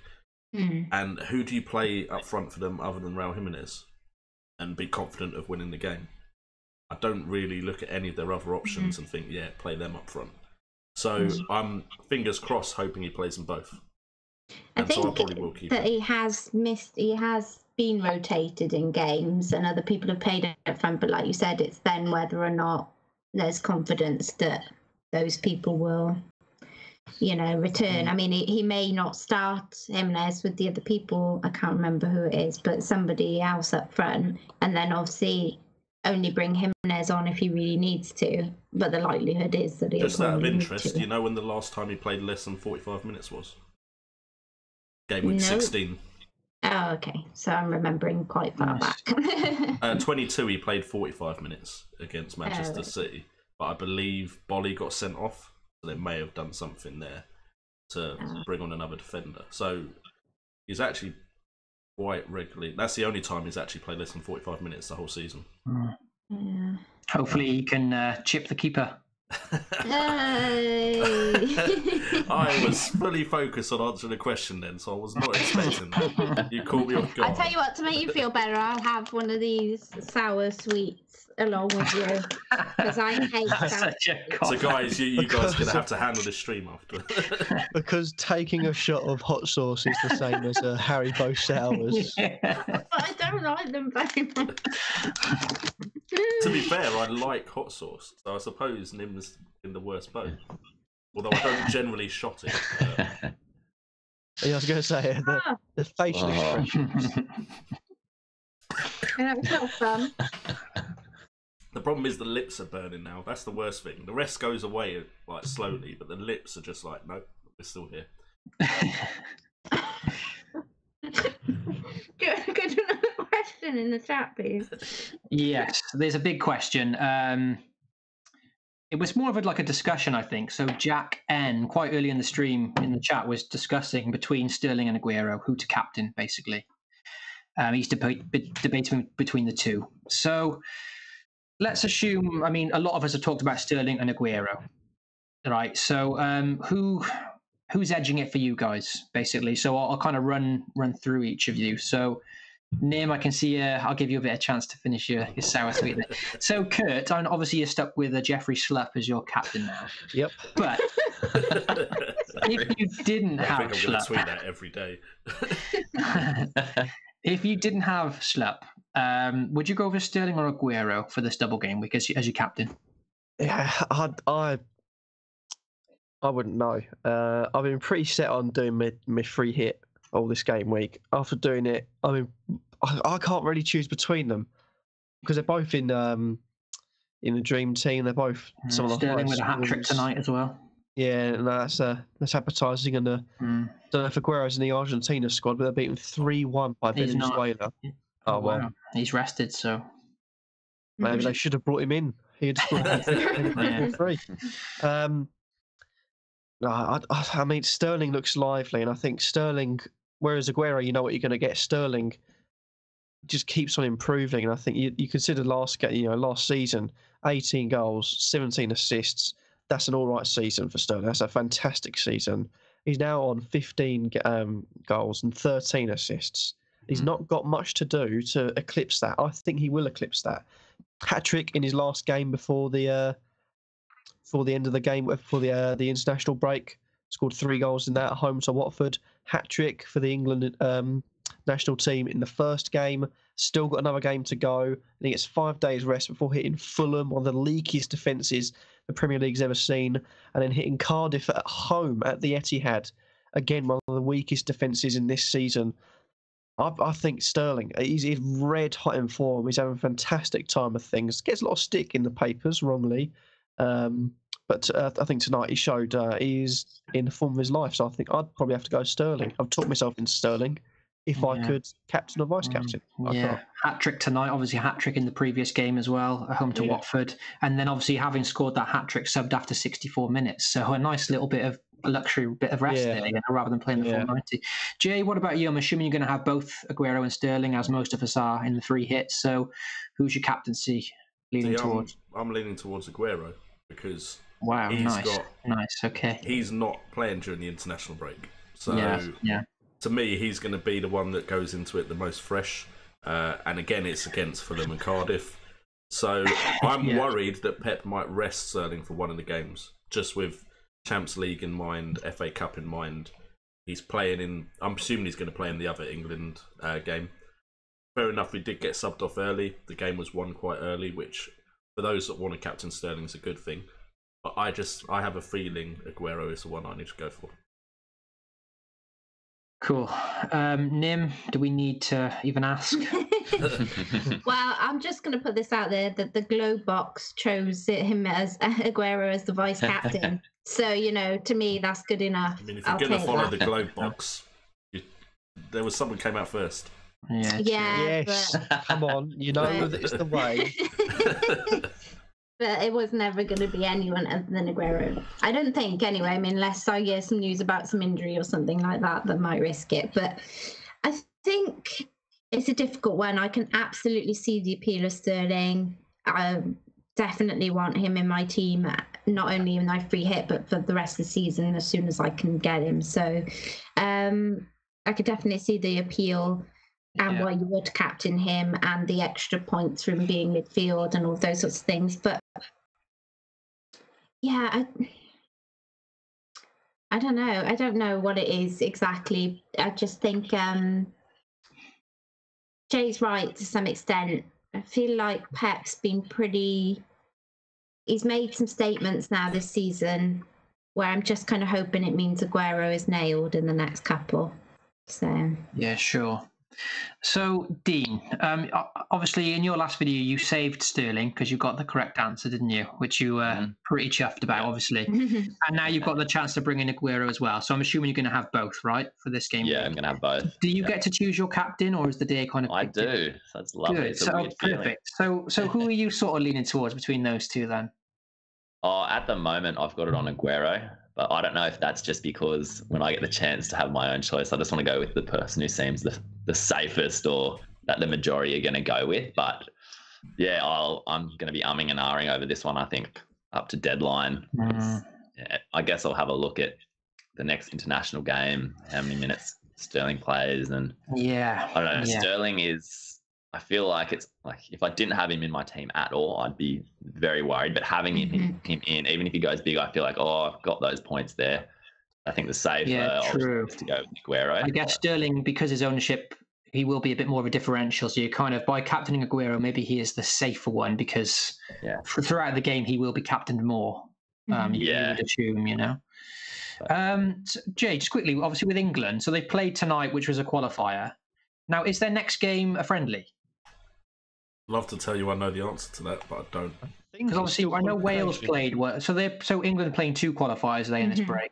Okay, that's a shame. That's a shame. If it was a friendly, look, Sterling might not play that one. But obviously scoring a hat trick in this one, then he's obviously If they got another qualifier, then you'd think he's guaranteed to start that one. So that's a bit annoying. Because for me, like, if I wasn't overthinking it, I just put it on Sterling, just because he's just been his record at home. I think I can't say the numbers right now, but I think his record of beating Aguero in the home fixtures is very good. You know, when Aguero goes big, Sterling goes better. You know, and it goes to show how big that decision can be. Because last week, in that Watford fixture, Aguero got 1 assist, I think 5 points, and Sterling got like 21. So it can be. You would hope that over the two, maybe they level out a little bit and they can both score highly. You know, but I would like to just stick it on Raheem. But the more listening to you guys, you know, with Aguero being rested, I don't know. You can stick it on Raheem. Go with your gut. That's fine. Do it, please, for the sake of all mankind. But just looking at their fixtures, their schedule's ridiculous. You know, so they got Fulham on the 30th. And then they've got Cardiff at home on the 3rd. Okay, so Saturday to Wednesday, fair enough, not too bad. But then they've got the FA Cup semi-final at Wembley 3 days after that Wednesday. So that home fixture against Cardiff, does Aguero get rested for that? Does Jesus start that one? You know, because who does he want to play in the semi-final of the FA Cup? You know, it's like... I think the main issue is the fixtures are too easy. If they were slightly more challenging, you might be like, okay, he's going to play his best team because he wants to win the league. But because they're fixtures that you look at for Man City and think those fixtures are easy wins no matter what team they put out, most likely. Yeah, I agree. There's a chance both get rested. I think Sterling and Aguero could both get rested because they'll be looking at Fulham thinking, do we need to play Sterling and Aguero against Fulham? Do we need to play them against Cardiff? Yeah. They got the FA Cup semi-final against Brighton, then they got Spurs like another 3 or 4 days later in the Champions League. So, you know, in that semi-final at Wembley, he's going to want to start Aguero there, isn't he? So can he really start Aguero in both the other two before that? You know, the Fulham and the Cardiff game? Like, Jesus has got to come in at some point there, hasn't he?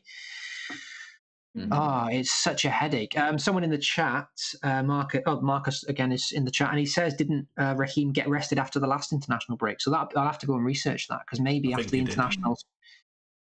So again, you know, you've got Sane. Maybe we're just looking in all the wrong place for our captains. Maybe Hazard is the right place to go. Or Schlupp. Jeffrey Schlupp, let's all do it. It is, the more you think about it, the more worrying it gets, because you know, Fulham, not to think about. Like Pep is probably thinking, well, Fulham are conceding so many goals, like Mahrez and Sane could do a job here, surely. Like is even Jesus, you know, is Aguero will probably play that one because he hasn't played the internationals, but then does he play Cardiff at home? Probably not, you know. No one can say what Pep's going to do. So if anyone's watching the stream, don't take my word for it, of course. We can never say what the manager's going to do. But obviously it's a concern, you know. I guess you just got to hope. Because they're both such great fixtures, you'd hope they would deliver at least one of them, you know. If Sterling can get 10 points in the one and Aguero 10 points in the other, you know, it's not astronomical numbers like 20 pointers, but 10 each would be okay, 12 points each maybe. Yeah.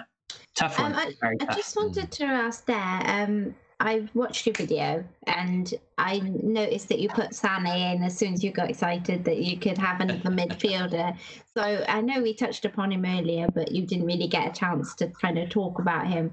Is he in your consideration at all? I don't think so. I just feel so let down by him that I just want him to do something good for the team, and maybe this is the opportunity. But then I think I just need to cut it off and say no more. But I don't know. Like I think everyone's probably going to have Aguero and Sterling, and then it's just the question of who's going to be a third City player. At the moment, in my current free hit, I've got Laporte, but then some people are saying, well, if you're going defence, go Edison because he's probably more nailed. People bring in David Silva, and some Bernardo into the mid as their third. So I don't know. I guess he's a consideration, but after hearing Brett talking about, you know, FA Cup later, maybe Sane might be a risky, maybe okay pick for that second fixture, but probably no. Just I just want to kind of just say at this minute in time though, it is very easy to get caught up in our little bubble of FPL-ness. And it is worth noting that when we say everybody's going to have Aguero and Sterling, like genuinely, I think the percentage of people this week will be bigger, yes, than normal, but we are a microcosm of the FPL community. Good word. So it's quite good for me. So maybe it's those sweets, the sugar's kicked in. Not as good a word as chip, but I'm not joining you on this one, Jay. Sorry. Oh, wait, you joined me on one. So I think it's easy to get wrapped up in loads of people will be doing free hits because that's what we're seeing all over the place. Yeah. But I think it is worth kind of reminding ourselves that in the grand scheme of things, you know, there'll be a lot of people who have already used their free hits. There'll be a lot of people that will see 4 or 5 double game week players in their team use a transfer to bring in another double game week team and think, wow, I've got 7, you know, I've got 6 or 7 double game weekers this week, you know. They won't necessarily think I've got to have 11 double game week players, you know, especially if they're looking like with Mane's or something like that alongside them, Salah's, some people will be still attached, you know, stuff like that. So it's very easy to get wrapped up in this big bubble of this is what everybody's doing. But I do just want to kind of throw that out there to people that we're saying this because we are hugely sucked in to what's going on and plugged into everything that's going on in the community and stuff like that. And we are on this, you know, we're on these similar strategies. And so with that, that's why we're saying, you know, Sterling and Aguero and stuff like that. I think the likelihood is lots of people will have Agueros and lots of people will have Sterlings outside of Twitter. That's going to, you know, that's going to be granted. But you know what? Double game weeks are not always, just like blank game weeks, they're not always what they're cracked up to be, you know. It could be brilliant. We could all be sat here like Chiefs going, you know, this is, you know, yes, finally, you know, we've done it, we've cracked it. But also it could just still go just as horribly wrong. You know, the stats are there, they're brilliant, they tell us a lot, but we're human beings at the end of the day. And those guys, when they go out there that day with the football at their feet, you know, it's how they're feeling, you know, how the game is going, who knows what will happen, you know. So try not to panic if you don't have chips and, you know, you don't have 11 double game week players, because, you know, it might actually turn out all right. So I did just want to kind of put that out. No, it's there, a really good point. It's a really good point, Nim. And there's every chance, like I said earlier, a lot of these single game week players could come good, you know. And yeah, we've seen it. We've had a lot of double game week heartbreak in the past, you know. We've had sheer elation. Could do it again. He could do it again. It's against Arsenal. It's a leaky side, you know. Yeah, absolutely. Cool. Okay, then. We will have our last dare, I think. Let's see, eh? Let's see. Oh, there's nothing in there. I think we're done. So. Okay, goodbye. See you later. All right, that's now my that one. kind of lit gets you another word. All right, so this one is for me, but it's also involving all of us a bit as well. It says, this is from Jeff, Thunder66 UK. We all know Jeff. They're always supporting, getting involved. So it's for all of you to have a go at an Aussie accent. And then I have to have a go with your help. You need to teach me a Welsh accent. Okay. So, first of all, volunteered, Nim. Go on. You spoke I feel first. like you're always telling other people to go first. I think it's about time you go first. Go on. I just feel like I'll end up saying something really stereotypical, and I don't want to. Oh, I will. I know I will. Please don't say shrimp on the barbie. No one says that here. No. Give me something else to say then. Just say I'm going down to check the surf. I'm going down to check the surf. Mate. Yeah, definitely. Mate. Or just say how you going. Say, hey, how's it going? That wasn't too bad. Still, that's so polite. Going. How are you going? How you going? How you Yeah, going? that's good. That's not bad. That was good. Cool. Yeah. Go on, Kurt. Yeah, thought that'd come second. I'm just going down to check the surf. Very good. There you go. Jay. By the way, I don't think this is fair, seeing as I've been consuming chili sauce and then I must. Here come the excuses. The thing is, no, there's no excuses. I'm terrible at accents. I can't do any accent at all. It'll probably just sound Cockney. Going down to check the surf. I know you meant to affliction, isn't it, at the end? But I can't. You didn't do sound any accents. different. See, in my head, I did. Here's my accent. Okay. So, bloody hell. so now we have to teach you some Welsh. I'll give the Aussie one a crack. Okay. Go on, Brett. I was going to say we could say, welcome back to FPL Day, where you make the days, you vote on the days. Obviously, I spent a few years there. Right, I'll give this a crack. So you're a natural. Crack. In Australia, when people answer, when they acknowledge a question, they say, yeah, right. Yeah, right. Yeah, right. Oh. And if someone is crying, they say they're being a big sook. They're being a big sook. Being a big sook. You're being a big sook. That's it. That's gold. Oh, thanks, mate. Yeah, well done. All right, moving on. Yeah, what's the? Okay, so I have to teach you some Welsh. So yeah, I wouldn't even know. What do you reckon, Brett? Yachida? Well, actually, the language or the accent? Oh, I don't know. I think the accent. I think you have to say it's terrible, isn't it, boyo? Terrible. Terrible. It's terrible, isn't it, boyo? Because everything's terrible in Wales. Right. I'll try. It's terrible, isn't it? That was all right. That was actually all right. End of the day, it's going to be better than anything I've done.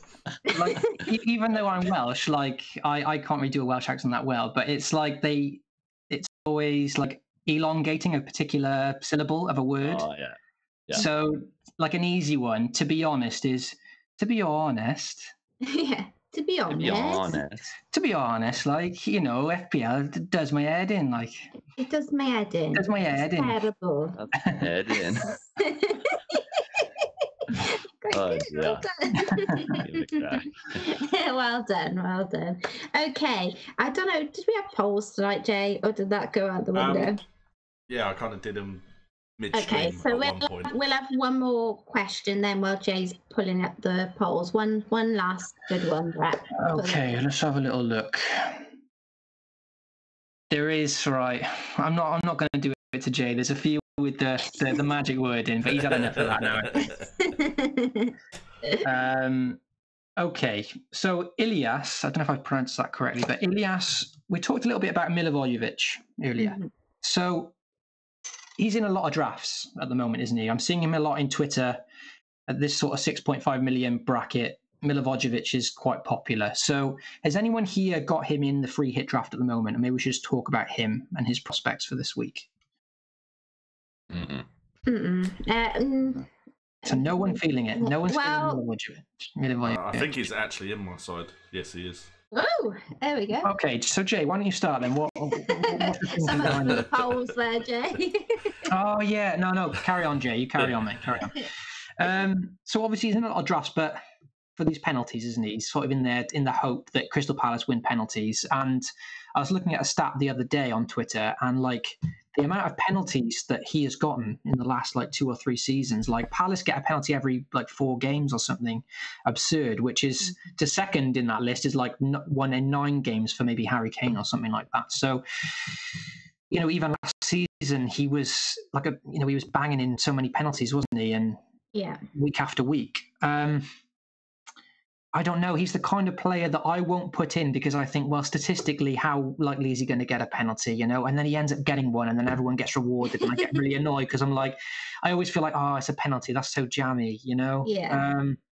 if Zaha's fit, obviously he's a very tricky player and he likes to win penalties, so that would kind of sway me more towards him. Mm-hmm.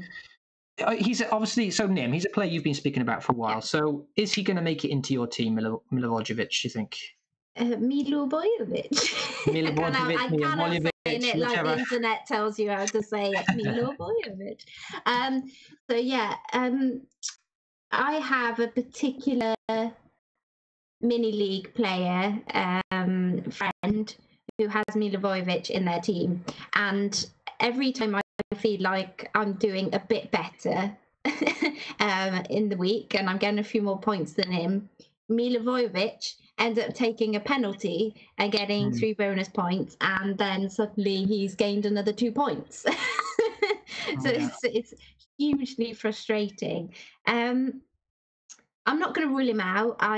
At the moment, my draft, my video is 3-4-3, and that is involving Kane up front, and so that 4th midfield spot has to be somewhere around the 7 or less. So I'm not going to rule him out with 2 game weeks and the possibility of penalties. He's another one of those players that probably isn't going to set your world alight. He'll just tick away, do his thing, and if he gets a penalty, great. Obviously, there is the downside that possibly if he misses, which is is unlikely, but maybe if I bought him, he probably would.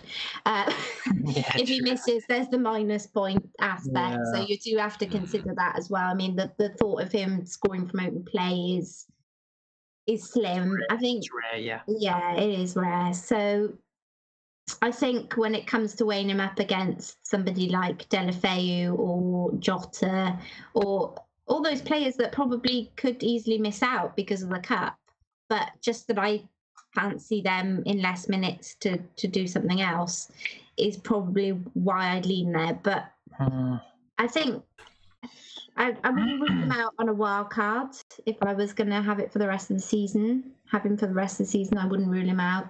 And I also will be considering him, as soon as it comes to next season, because for sure. So, like I said, I think it was maybe on average 1 in 4 games since he signed. Palace have won a penalty 1 in 4 games, something crazy like that, which obviously can't stay like that forever, but that is the way it is at the moment. So over 2 games, essentially you've got a 50% chance maybe statistically of getting a penalty. If he scores 1 penalty, like you say, he might get all 3 bonus. So let's say he gets 8 to 10 points in that 1 game from 1 penalty. Then the 2 points in the next game, that's 12 points. Which is excellent, really, for a 6.5 million player. So you're just banking on him winning 1 penalty in those 2. I don't think he's going to make my side at the moment. But for the person asking the question, and I know maybe I'm here to provide him this answer, which I can't, but what I might do is look at what referees are going to be in those games. See how frequent they give penalties, which is always something to consider. And maybe look at how many penalties Huddersfield and Tottenham have conceded. Are they up there? Is Zaha fit? Yeah, these are a few questions I would ask myself, which could then sway me. And if there's a Zaha is out on with his international team on Instagram. There's pictures of him with his international team, so he must be some level of fit. Okay. So. Interesting. So there's a few things that if I go do a bit of homework and I see there's a referee that's given a lot more penalties, maybe he could make it in, But don't rule it out. Anyone else, guys, before we finish? I mean, Kurt and Jay, have you kind of considered him, or just similar reasons that have been mentioned already? He's £6.3 million is very expensive for someone that heavily relies on penalties, and if they aren't given, £6.3 million could be spent well elsewhere. A good defender in for this double game week, a decent midfielder. Like 0.4 million gets me Jesse Lingard. Albeit he hasn't had the best of seasons goals and assist wise, but I think he's more likely to score this game week or assist this game week than Milivojevic personally. If he's fit, I'm assuming, because he hasn't been fit for the last few game weeks. So. Yeah, if he's fit. Cool. Yeah. Jay, your thoughts for having him in? I'm just looking at the fact that since game week 15, he's scored points, FPL points, in about half of the fixtures that he's turned up in. Yeah. So he plays every minute, doesn't he? So yeah, he will be playing. that might be important because I might have a lot of people that are getting rested and rotated. So it's nice to know that you've got someone that you're very confident will play the 90 minutes in both games. Yeah, true. So I think the reason I picked him is because I needed something in that price range, and I looked at him and thought, he's not getting dropped. Mm-hmm. Yep. What about, just quickly then, Dean, I don't think you answered this one. Obviously, you didn't really like the suggestion at first. So what's your thinking on Milivojevic, whatever it is? Yeah, when I had my last video with the Dare, he did, I did talk about him a bit, but I'm just, like you guys have talked about, it's heavily relying on penalties, but then I didn't realise that he's played 90 minutes every game. Like, just looking at that stat there, he's very nailed always on. A bonus, yeah. Yeah, he might be worth, because I've got the likes of, at the moment, Delafeu in my team. I know, Milivojevic is a bit more expensive, but, they're both at risk there with the cup matches. I don't know, I think if people have got a Batshuayi or Zaha up top, I'm not sure you'd want to double up with Milivojevic, but if he's your only Palace player, it might be worth the risk. Yeah, I'm 50-50 at the moment. Like Jeffrey Schlupp is worth the risk. Yeah, you could go a triple Palace. Yeah, and in the chat, FPL Doc is saying, what about Townsend? No one, I've not seen Andros Townsend in any drafts on Twitter. And, on his day. Yeah, definitely. Cool. Okay, Jay, we'll leave it to the polls and wrap it up there, I think. Okay, guys, so we didn't actually ask for really questions on the tweets we put out. We're more asking for dares, so we didn't really have many topics for me to put polls up for. And of course, I did do it midstream, so I had to think on the fly. We had who to captain for game week 32, and 63% of you went with Aguero, with 27% going for Sterling. And other got 9%, but no love for anyone else in the poll. Wow. So it looks like everyone is looking at City. What chips are you using this week? So we have 60% of you using the free hit chip, with 20% using triple captain, 10% using bench boost, and 10% using none at all. No one is wildcarding this week that's answered the polls. And that is it for the polls, because I couldn't think of anything else. No, they're good ones. Good. Thank you. But, they're interesting. So, guys, thank you so much for joining this stream. Thank you so much for enjoying my pain and having a laugh with us with the dares. Thank you to our guests, FPL Dare, for joining us. It's been great having you on. And thank you. Yeah, make sure to subscribe if you are new to the channel. Make sure to check out the replay if you did miss any of the dares or the questions that we answered. And we will catch you next time. See you later.